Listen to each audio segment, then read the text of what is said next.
ఈరోజైతే నేను bridal హెన్నాకైతే వచ్చాననమాట. So, ఈమెకి నచ్చిన డిజైను ఈమె ముందే పంపించింది నాకు.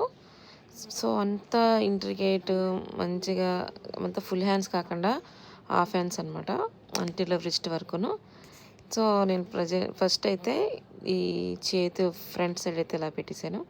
ఆ తర్వాత బ్యాక్ సైడ్ పెట్టాలంటే ఫ్రంట్ కొంచెం వెట్టగా ఉందని ఈ టైంలో నేను గ్యాప్ తీసుకోకుండా ఫీట్కి అయితే స్టార్ట్ చేశాను.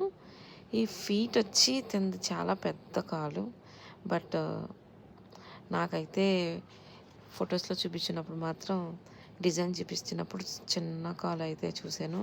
సో ఎప్పుడన్నా మీరు ఆర్డర్ బుక్ చేసుకునేటప్పుడు స్మాల్ లార్జ్ తీసుకోండి.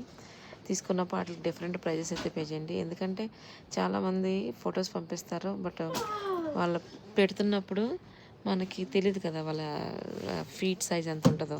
నేనైతే ఇవన్నీ పెట్టడానికి ఫోర్ అవర్స్ అయితే పట్టింది. అండ్ తర్వాత వచ్చి బ్యాక్ సైడ్ కూడా పెట్టాను. So this is the final look అనమాట. సో వాళ్ళ సిస్టర్ కూడా పెట్టాను. సో ఎందుకో నాకు ఈ హెన్నా పెట్టినంతసేపు నాకు కష్టంగా అనిపించదు, ఎందుకంటే నాకు చాలా ఇష్టం చిన్నప్పటి నుంచి. సో దీన్ని నేను కెరియర్ కింద అయితే చూస్ చేసుకున్నాను. ఇన్ లాస్ ఏంజలస్లో హెన్నా బై దివి అని మీరు గూగుల్లో కొడితే నేనైతే కనిపిస్తాను. సో మంచిగా నాదైతే బిజినెస్ అయితే డెవలప్ అయితే అయ్యింది. సో ఇష్టమైన పని మీకు కష్టంగా ఉండదు. ఇప్పుడు మీకు నచ్చిందే చేయండి, మీ ప్యాషన్ని వదులుకోవద్దు. ఇట్స్ మై సజెషన్ అనమాట. This is my beautiful work today. Thank you so much for watching.